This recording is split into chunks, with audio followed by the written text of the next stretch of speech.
our God, matchless, endless, love unrestrained. This is our God. Every tribe sing praise and glory, honor and strength unto our God, matchless, endless, love unrestrained. This is our God. Every tribe sing, ayo, ayo, ayo, ah. Ayo, ayo, ayo, ah. We sing, ayo, ayo, ayo, ah. Ayo, ayo, ayo, ah. Oh, there is no one like our God. No one. There is no one like our God. There is no one like our God. There is no one like our God. Wala kang katulad, O Diyos. Wala kang katulad, O Diyos. No hay nadie como nuestro Dios. No hay nadie como nuestro Dios. There is no one like our God. We sing, there is no one like our God. There is no one like our God. There is no one like our God. Praise and glory, honor and strength unto our God, unto our God. Your matchless, endless, love unrestrained. This is our God. Every tribe sing praise and glory, honor and strength unto our God, unto our God. Your matchless, endless, love unrestrained. This is our God. This is our God. Ayo, ayo, ayo, ah. Ayo, ayo, ayo, ah. Ayo, ayo, ayo, ah. Ayo, ayo, ayo, ah. Ayo, ayo, ayo, ah. Ayo, ayo, ayo, ah. Ayo, ayo, ayo, ah. Ayo, ayo, ayo, ah. Magandang gabi po sa ating lahat. Muli po ay purihin ng Diyos sapagkat tayo po ay naandito. Nanonood po at sama-sama pong mag-aaral muli ng salita ng Panginoon. At salamat sa Diyos at binigyan po ako ng oportunidad na ibahagi ang salita ng Diyos o magbigay po ng some reminders, encouragement coming from the Word of God. And ako nga po pala si Pastor Gladys Sorbito from Bethel, Luzon. Okay po, under po ng Philippine Assemblies of God, pinangungunahan po ni Bishop Renato Antangco. Yan po. At nagpupuri po ako sa Panginoon at nagpapasalamat ako sa Diyos sapagkat ang Diyos po ay mabuti at handang umagapay sa atin sa pamamagitan ng kanyang salita. Patuloy po tayong pinalalakas ng salita ng Panginoon. Amen po. Amen po. So, bago po tayo magpatuloy sa ating pag-aaral, tayo po muna ay manalangin at tayo po ay manghingi ng gabay sa ating Panginoon. Tayo pong lahat ay manalangin. Lord, marami pong salamat sa araw po na ito na kami po ay minsan pa, Panginoon, ay pinagkaisa mo upang kami po ay mag-aral at minsan pa magnilay-nilay ng salita mo at patuloy, Lord, na luwalhatiin ang pangalan mo sa pamamagitan ng mga ganitong activities, Panginoon, through social media. Dalangin po namin, Lord, na ang banal na Espiritu mo ang siyang patuloy na sumaanin as we go deeper in the Word of yours, O God. Salamat po sa iyo, and I invite the Holy Spirit to move upon our lives, Lord. Saan man kaming dako naroroon, let your Spirit continue to move in our hearts, O God, to touch our mind, Lord God. At hayaan mo, Panginoon, na patuloy na matransform at ma-remind ang aming mga kaisipan, Panginoon, at maimbakan, Panginoon, ang mga tamang prinsipyo, Panginoon, na nakasulat sa iyong mga salita. Ito lang pong aming dalangin na may pasasalamat sa pangalan ng Jesus. Amen. So, ngayon po, ang pag-uusapan po natin is being helping hands. So, tayo po bilang isang Kristiyano, napakahalaga po na tayo po ay nagtutulungan. Amen po? So, ikaw bilang isang tao, bilang isang Kristiyano, dapat nakikita po sa atin that we are a helping hand. We are or we as an individual, you as an individual, you are a helping hand. Amen po? So, dito po sa ating pag-uusapan o pag-aaralan po is makikita po natin na tayo po ay inuutusan ng ating Panginoon. Okay? Kung ano po yung mga bagay na dapat po natin gawin bilang isang mananampalataya ni Kristo, na tayo po ay dapat magtulungan. Amen po? Lalo na po ngayong pandemya, napakahalaga po na tayo po ay tumutulong sa kapwa po natin. Lalo na kung ito po ay nangangailangan. In different aspects, bilang isang Kristiyano, makita po natin yung sarili natin that we are a helping hand. Amen po? So, ngayon po, pag-usapan po natin, kung meron po kayong Biblia, makibukas po kayo sa akin sa Aklat ng Galasya, Kabanata 6, Kapitulo 1 hanggang 10. Sa English po, Galatians chapter 6, verses 1 to 10. Okay po? Galatians chapter 6, verses 1 to 10. Mga kapatid, kung may magkasala man sa inyo, kayong mga ginagabayan ng banal na Espiritu ay dapat tumulong sa Kanya para magbalik loob sa Panginoon. Ngunit, gawin nyo ito ng may buong hinaon. At mag-ingat kayo dahil baka naman kayo ang matukso. Verse 2, tulungan nyo ang isa't isa sa mga problema. At sa ganitong paraan, matutupad nyo ang utos ni Kristo. Kung mayroon sa inyong mag-aakala na may nakahihigit sa iba, gayon hindi naman, nililinlang lamang niya ang kanyang sarili. Dapat suriin ng bawat isa ang ginagawa niya at kung mabuti ang ginagawa niya, magalak siya. Pero huwag niyang kumpara ang kanyang sarili sa iba. Amen? Dahil may pananagutan ang bawat isa sa kanyang ginagawa. Verse 6, at ang mga tinuturuan ng salita ng Diyos ay dapat na tumulong at magbigay sa mga nagtuturo sa kanila.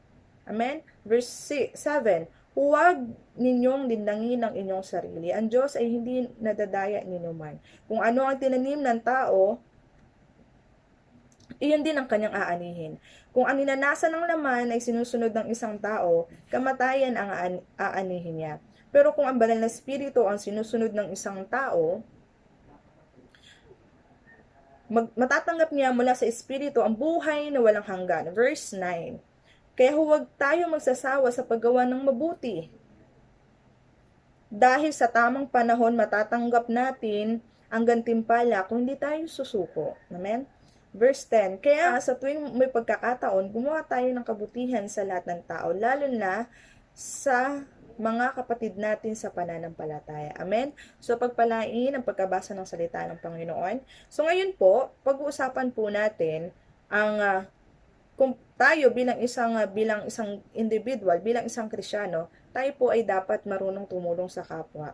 At tayo po ay magkakapatid sa Panginoon at magpapamilya sa Panginoon. Tayo po dapat ay nagtutulungan. Amen po? Dito po sa passage po na ito, tinuro po ni Apostol Pablo, okay po, na tayo po ay magtulungan. Pinalalahanan niya po ang mga Church of Galatia, Galatians, na kung saan sila po ay dapat magtulungan. Amen po?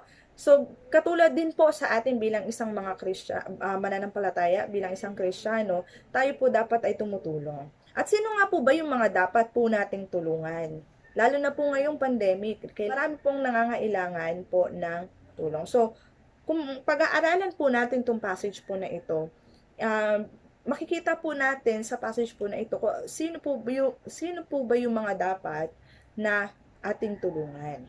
Una po, sa verse 1, balik po tayo, mga kapatid, kung may magkasala man sa inyo, kayong mga ginagabayan ng banal na Espiritu ay dapat tumulong sa Kanya para magbalik loob sa Panginoon. Unang bagay po unang tao na dapat po nating tulungan, yung mga taong bumagsak sa pagkakasala.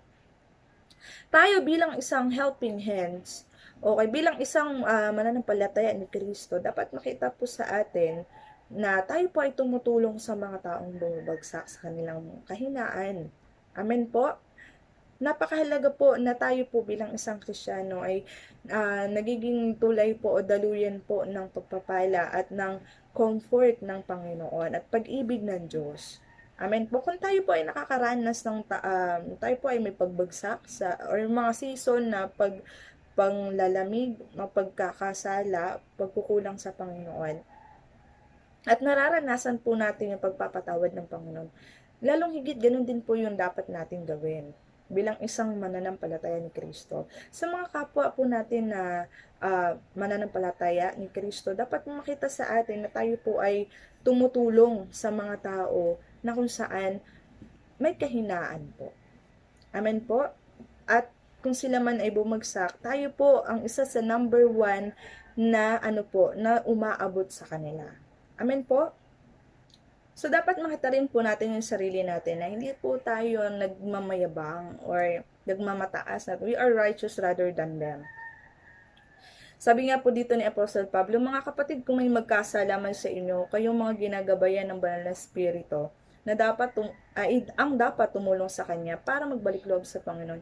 Ngunit gawin niyo ito ng may buong hinahon at mag-ingat kayo dahil baka kayo naman ang matukso. So, pinaalalahanan tayo na kung tayo ay tutulong sa kapwa, lalo na po yung mga taong nagkakasala, tayo po ay umaabot sa kanila ng may buong pagkahinaon. Okay po? Be gentle on how we correct them, on how we help them. Bakit po? Kasi baka dumating sa punto na kung saan minsan tayong mga tao, no, may human tendency tayo na kung minsan pagpaulit-ulit na yung ginagawa ng kapwa. Di ba we tend to mapipiece off tayo, maiinis tayo, magagalit tayo, ganyan.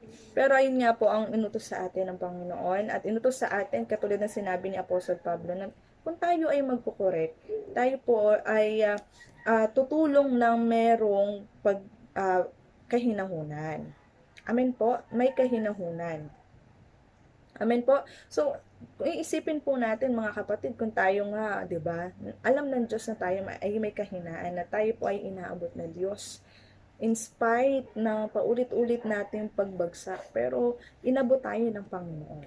Tama po. So, nawa ganun din po yung makita po natin sa sarili po natin. As we reach out, yung mga tao na kung saan sila ay bumabagsak sa kanilang kahinaan. Amen po. Sa totoo lang, sa panahon po ngayon, marami pong mga temptation talaga. Napakatindi po ng mga temptation ng mga mararanasan po natin. Pero tayo po bilang isang mananampalataya, kung alam po natin na tayo po ay patuloy na namumuhay sa biyaya ng Panginoon, kung alam po natin na meron po tayong gabay ng salita ng Diyos at banal na Espiritu, tayo po ay mag-reach out sa mga taong nawawala sa Panginoon o lumalayo dahil sa pagbagsak nila sa pagkakasala. Kung isipin po natin, meron po ba tayong kilala na kung saan ay sila ay bumabagsak sa pagkakasala? Kamusta po? Inaabot po ba natin sila? Or baka isa po tayo sa mga tao sa labas, okay po, na isa sa mga nagjo-judge sa kanila. Ay, yan naman, gusto niya kasi, ang tigas kasi ng ulo niya.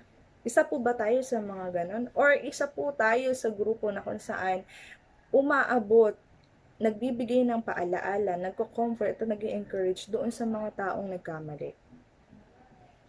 Amen po, napakahalaga po na tulungan po natin yung mga taong bumabagsak sa kanilang pagkakasala o kahinaan. Sapagkat ito po ang nais ng Panginoon, tumulong po tayo sa kapwa po natin. Amen po. Imbis na i-judge natin, i-comfort natin. Instead, condemnation ang maranasan o maramdaman nila from us, dapat comfort po ang maranasan po sa atin. Tayo po ay mga anak ng Diyos. At sinasabi po natin kung tayo po ay anak ng Diyos at minamahal natin ng Diyos, dapat mahal din po natin yung kapwa natin. Amen po? Amen po? Tayo po, meron po tayong human tendency na kung saan na kapag sobra-sobra na yung ginagawa sa atin, may tendency po tayo na papatol tayo. Pero God reminds us through His Word na if we correct those people who fail, we need to be gentle.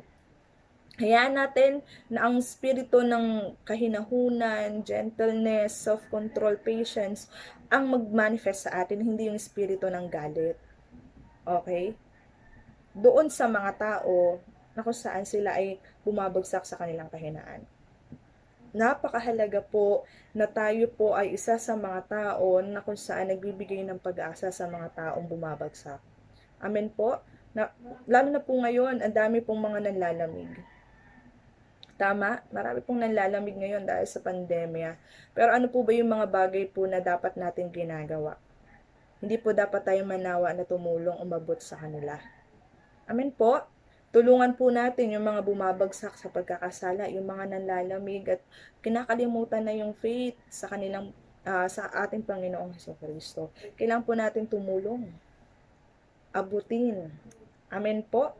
Yung mga tao na kung saan nalalayo dahil sa kanilang pagkakasala sa Panginoon. Pangalawa po na dapat po nating tulungan bilang helping hands, dapat po nating tulungan, yung verse 2, basahin po natin. Tulungan nyo ang isa't isa sa mga problema. At sa ganitong paraan, matutupadin nyo ang utos ni Kristo. Amen? So verse 2, sabi po dito, tulungan natin yung may problema. Yung pangalawang puntos po natin na dapat natin tulungan is yung mga taong may mga problema. Pastoral, lahat naman po tayo may problema. Ayun nga po yung nais ng Panginoon. We need to carry one another's burden. So, napakahalaga na tutulungan po tayo. Nabuhatin yung mga bigatin sa buhay. Ano po, sa totoo lang, napakahalaga na meron tayong katuwang.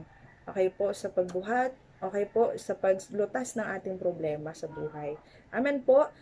Mas gumagaang ang problema, ang bigatin sa buhay kapag po tayo ay may katuwang. Tama po ba ako? Mas tawag dito, mas gumagaang po. Dahil, alam niyo po, hindi lang ikaw yung mag-isang bumubuhat sa bigatin sa buhay mo, ng bigatin sa buhay mo. Amen po? So, learn how to help people in times of crisis. Amen po? Kung meron man tayong kilalang mga kapatiran natin o mga tao sa paligid po natin, kung may mga tao man, lalo na higit sa lahat yung ating mga kapwa mananampalataya kay Kristo, dapat po tayo ay tumulong sa paglutas ng kanilang problema. Amen po? Dapat isa tayo sa magiging problem solver. Hindi po isa sa mga gumagawa ng problema or troublemaker. Amen po, dapat isa tayo sa mga tumutulong sa kanila para maging ma-solve yung kanilang suliranin sa buhay. At you know what, sa totoo lang, when we help those people, sa totoo lang, napakasarap sa pakiramdam kapag tayo po ay nakatutulong sa mga problema, sa mga hinanaing ng mga tao sa buhay nila. Tama po? So, pwede po tayong tumulong in different aspect ng buhay po natin. Pwede po sa ating lakas, sa ating karunungan, sa ating finances. Pwede po tayong tumulong. Amen po. Kapag alam po natin na mayroon mga problema, for example, kung ikaw na nakakaangat sa buhay, kayo po at may nangangailangan ng pambili ng bigas, ikaw po ay magbigay. Amen? At sabi nga, mas pinagpapala ng Panginoon yung mga cheerful giver, yung mga tumutulong sa mga material na bagay. Hindi lang po yun, sa morality, emotional problem, okay po, kapag may mga problema sa emosyon, isa ka po dapat bilang isang Kristiyano at lingkod ng Diyos na tumutulong doon sa mga tao na kung saan may problema po sa emosyon. Mental, kailangan ng mga maisaayos, baka kasi dahil na-depress sila. Okay po, marami po sa panahon po natin ngayon na pumapasok talaga, nalulungkot po talaga dahil sa ating situation. Pero ano po yung ginagawa po natin? Napakahalaga po na tinutulungan po natin sila. Yes, mahalaga po ang panalangin para sa kanila. Pero iba po yung topic. Okay po? Iba po yung pag-abot ng kamay. Okay po? Pagyakap. Pakikinig sa kanilang problema. Iba po yun. Amen po. Marami pong mga tao ngayon, sa totoo lang, nangangailangan ng ang kausap. Okay po, para magaangan sa kanilang problema sa buhay. Amen po. Tulungan po natin yung mga taong may problema. Amen po. At napakahalaga po na isa po tayo bilang isang Kristiyano, isa po tayo sa mga umaabot sa kanila. Amen po. Nagiging peacemaker po tayo bilang isang Kristiyano. Yung magulong buhay nila, yung magulong isip po nila, tayo bilang isang peacemaker, okay po, nagbibigay po tayo ng solusyon sa kanila. Amen po. So tayo bilang isang magulang, dapat po napakahalaga na sa inyong mga anak, tinutulungan niyo po yung mga anak niyo gatasin yung kanilang problema. Okay po? Kayo po bilang isang magulang, hindi po kayo isa sa mga nang kukonsume sa inyong mga anak. Baliktad din po, ganun din po sa inyong mga anak, sa inyong mga nanay, mga kabataan. Makita po natin na dapat po tayo ay tumutulong sa magulang po natin sa gawaing bahay. Yan. Okay po? Hindi lang puro cellphone. Tumulong tayo sa finances. In different aspect, makatulong tayo. Amen po. Diamang tayo ay nasa bahay, tumulong tayo sa isa't isa para mas gumaang po yung trabaho po natin. Amen po. Kapag may problema at alam mong may problema tong kapatiran mo, learn to listen. Okay po? Baka kasi ang kailangan niya, hindi naman talaga pera, ang kailangan niya lang talaga, tagapakinig lang. Okay po? Para magaangan siya sa kanyang bigatin sa emosyon. Amen po? So, wag po tayo manghinawa. Okay po? Naabutin yung mga tao. Lalo na po ngayon, marami pong bumabagsak talaga. Okay? Sa kanilang status ko sa buhay. Okay po? Bumabagsak yung kanilang pananampalataya sa Panginoon. Okay po? Tulungan po natin sila na abutin at upang sila po ay makabangon. Amen po? Hindi man, tatandaan natin, hindi man sa lahat ng oras hindi naman sa lahat po ng oras ay tayo po ay malakas. Dumarating po talaga tayo sa ating struggle sa buhay. Tama po? Meron po tayong mga kinakaharap na kung saan tayo po ay nagugulumihanan at na dinadagukan ng problema sa buhay. Pero tayo po, bilang isang mananampalataya, dapat po, number 1 po tayo na tumutulong sa mga tao na merong suliranin. Amen po?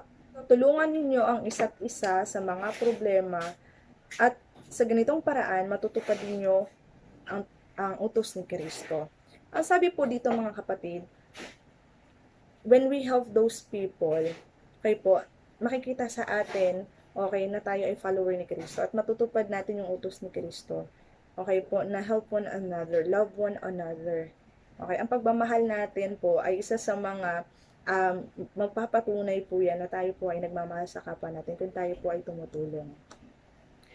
Sa iba't ibang kaparaanan, tayo po ay makatutulong sa kanila. Amen po? Una po, tulungan po natin yung mga bumagsak sa pagkakasala. Pangalawa po, tulungan po yung mga may problema. Amen po? Kahit may problema ka ngayon, alam niyo sa totoo na kahit may problema ka, the more na tumutulong ka sa kapwa mo, mas sumasaya yung pakiramdam mo. Di ba, mas masarap sa pakiramdam na nakatutulong tayo. At minsan, kapag nakafocus tayo sa ibang bagay at hindi sa sarili natin, di ba? Hindi na natin namamalayan, nakakalimutan na natin yung problema natin. Okay po, napapalitan ng kaligalakan na tayo ay nakatulong sa kapwa natin. Amen po. At minsan sa pagtulong natin, doon natin marirealize kung minsan na may mas nakahihigit pa pala, mas matindi pa pala yung problema nila kaysa sa atin. 'Di ba? At ikaw mapapasalamat ka na lang sa Panginoon kasi iba yung status ko mo ngayon kaysa sa kanila. Amen po. Amen po. Kaya wag po natin masyadong mag-focus sa sarili po natin. Mag-focus po tayo sa pagtulong sa kapwa natin. Pero wag po tayo maging selfish. Amen? Tulungan po natin ang isa't isa. Pangatlo po, basahin po natin yung verse 6. At ang mga tinuturuan ng salita ng Diyos ay dapat na tumulong at magbigay sa mga nagtuturo sa kanila. Okay po? Pangatlo po na dapat nating tulungan ay yung mga lingkod ng Diyos. Tulungan ang mga lingkod ng Diyos. Tayo po bilang isang mga anak ng Diyos, mga Kristiyano, matutunan po natin na tulungan ang ating mga church leaders, ang ating mahal na mga pastor. Amen po?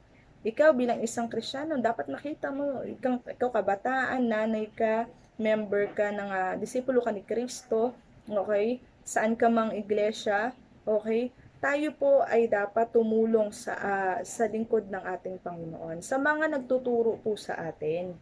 Malinaw po dito, sinabi sa verse 6, ang tinuturuan ng salita ng Diyos ay dapat na tumulong at magbigay sa mga nagtuturo sa kanila.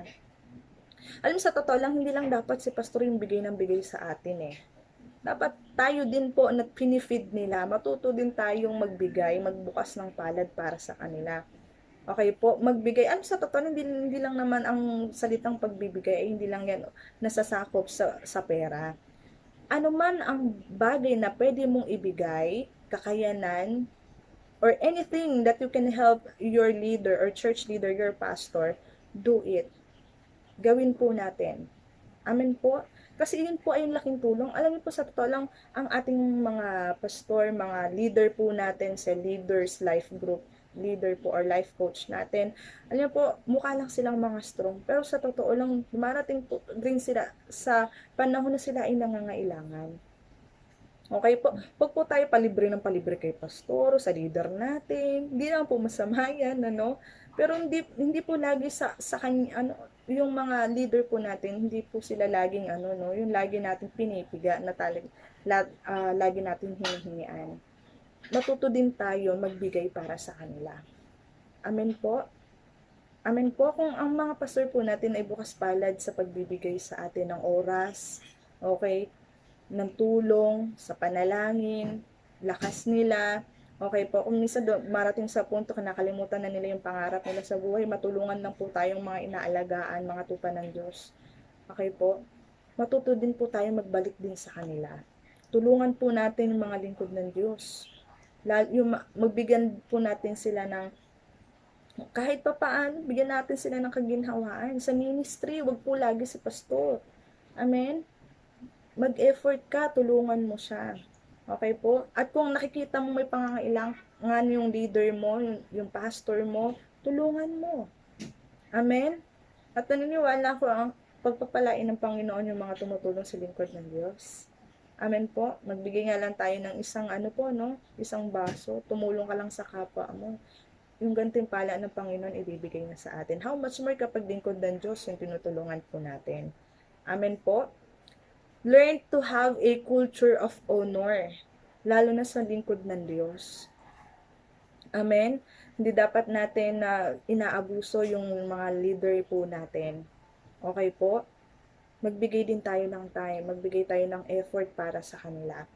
Amen po? Hindi lagi yung tayo yung tinutulungan ng leader natin.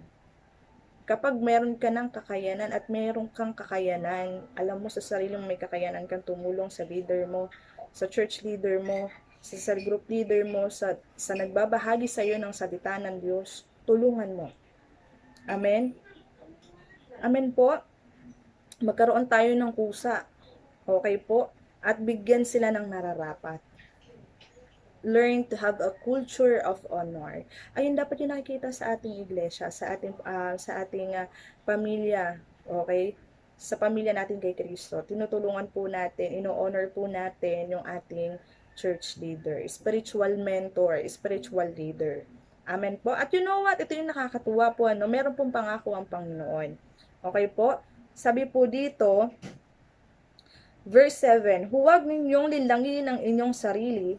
Ang Diyos ay hindi madadaya ni man. Kung ano ang tanim ng tao, iyon din ang kanyang aanihin. What you sow is what you reap. That's the principle of the Bible. In the Bible, nire-remind tayo ng salita ng Diyos na kung saan, na kapag tayo ay nagtanim, nagbigay, tumulong, nagplant ng seed, tutubo at tutubo yan. Aani at aani ka sa tamang panahon. Amen po. Pangako yun ng Panginoon. Prinsipyo yan ng salita ng Panginoon sa pagtulong. Alam niyo po, tatandaan po natin, napakahalaga na tayo ay bukas palad sa kapwa po natin. Sapagkat the more na binubukas natin yung palad po natin para tulungan yung kapwa natin, the more na pagpapalain tayo ng ating Panginoon. Amen po. Sabi po sa verse 7, kung babasahin po natin, kung ano yung tinanim, yun ang aanihin. Amen. So verse 9 din po, huwag tayo magsawa sa paggawa ng mabuti dahil sa tamang panahon, matatanggap natin ang ating gantimpala kung hindi tayo susuko. Dito sa verse 7, makikita natin nagiging may part po na conditional. Okay po, meron pong kung hindi po tayo susuko. Conditional po yun, yung if. Okay? If we will not grow weary. Kung tayo po bilang isang individual o isang Kristiyano ay hindi po nagsasawa sa pagtulong. Okay? Na kahit sabi mo parang ako na lang laging bigay ng bigay sa mga tao sa paligid ko, huwag ka magsawa. Sa tamang panahon, pagpapalain ka at tatanggap mo yung gantimpala mo.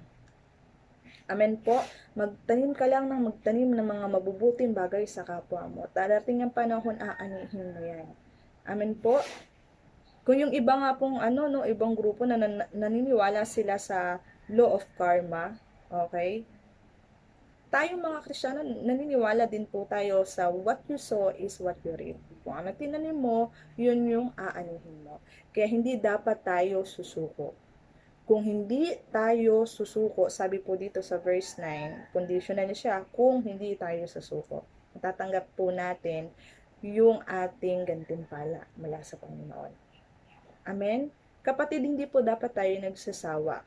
Hindi man sila mismo yung magbalik ng reward sa atin o magbalik po okay sa lahat ng ating ginagawa. Hayaan po natin ng Diyos ang magbigay po sa atin ng pagpapala o ng reward sa mga ginagawa po natin. Amen po. At panghuli po, sino po ba yung mga dapat natin tulungan? Verse 10, kaya nga sa tuwing may pagkakataon, gumawa tayo ng kabutihan sa lahat ng tao. Lalo na sa mga kapatid natin sa pananampalataya. Panghuli po natin, sino po yung dapat nating tulungan? Okay po, yung mga tao, okay, na nangangailangan. Lahat. Sabi dito, sino po yung dapat nating tulungan? Kahit sino. Malinaw po dito sa verse 10, kaya nga sa tuwing may pagkakataon, gumawa tayo ng kabutihan sa lahat ng tao. So, tulungan po natin kahit sinong tao kapag may oportunidad. Yun po yung huli po natin. Tulungan kahit sinong tao kapag may oportunidad. Okay? Kapag may opportunity kang tumulong sa iba't ibang kaparaanan, tumulong ka. Hindi lang yung mga mahal mo sa buhay. Alam mo, ang totoong nagmamahal, yung mga totoo talaga na mabubuti at tumutulong sa kapwa, na kahit hindi nila kakilala, tinutulungan nila. Amen? Dapat tumulong tayo sa mga tao. Amen po. Kung meron kang oportunidad na tumulong ka. Amen? Kahit nga sa pagsakay lang ng jeep, di ba? Tumulong tayo, okay? Kung merong mga matatanda, mga senior citizen, nasasakay sa jeep, alalayan natin. Tama po? May tatawid ng kalsada na matatanda, tulungan natin. Amen po, hindi yung takatingin lang tayo. Amen po? Sa pagsakay sa bus, di ba? Ikaw, lalaki, di ba? Kapag nasa bus ka, uso dati yung nakatayo sa bus, di ba? Pag may nakita tayong mga matatanda, mga senior o mga buntis, di ba? Matuto naman tayong magbigay. Tulungan natin sila na maibsan yung paghihirap nila sa pagtayo sa bus. Diba? Ngayon, hindi na ako nakikita. Minsan nga ako pa yung tumatayo pag sumasakay sa bus. Pag may mga matatanda, senior, sumasakay, wala nang sakayan, ako pa yung tumatayo. Sabihin pa ng mga kasamahan ko doon sa, iba na pala talaga ngayon, ang gentleman na mga babae.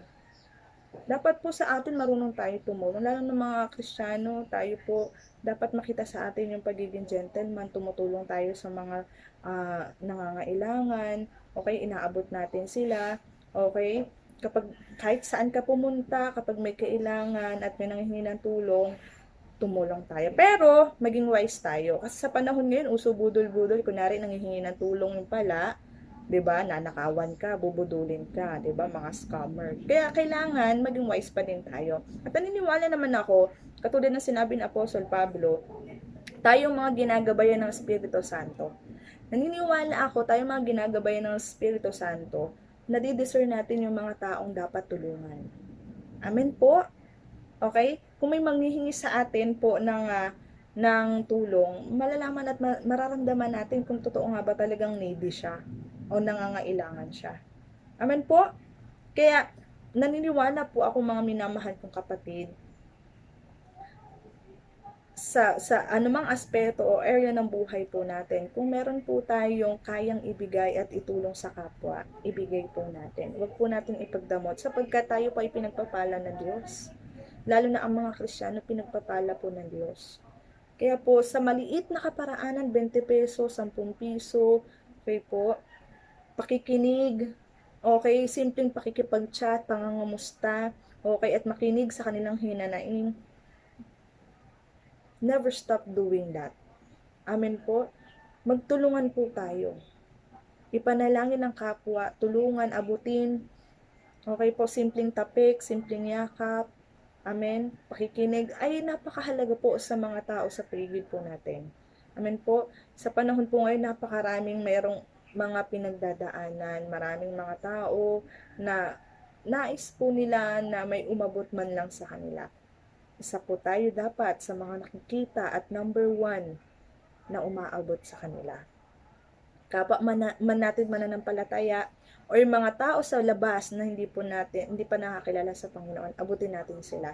At makita na tayo ay talagang anak ng Diyos at mananampalataya ni Kristo, tagasunod ni Kristo, na umaabot sa mga taong nagkakasala, okay, mga may problema, tumutulong sa mga lingkod ng Diyos, umaagapay, okay, nagbibigay ng oras, okay, tinutulungan natin yung mga tao, okay, sa paligid natin. Kung may oportunidad, ikaw ay tutulong. So, ito po yung challenge ko sa bawat isa, never stop doing good. Be what? Be a helping hands. Amen? Never stop helping one another, carrying one another's burden. For in time, darating yung panahon, mag-aani tayo. Mag-i-invest ka ng lakas, oras, finances, o anuman na pwede mong i-invest. Amen? Mag-i-invest ka. Amen? Mag-i-invest ka at tatandaan mo, lahat ng in-invest mo doon sa mga tao sa paligid mo, mag-harvest ka. Amen? Mag-harvest ka, kapatid. What you sow is what you reap. Darating ang panahon, yung pagtulong mo, aanihin mo rin. Amen? Kaya wag mong ipagdamot kung anong meron ka, kapatid.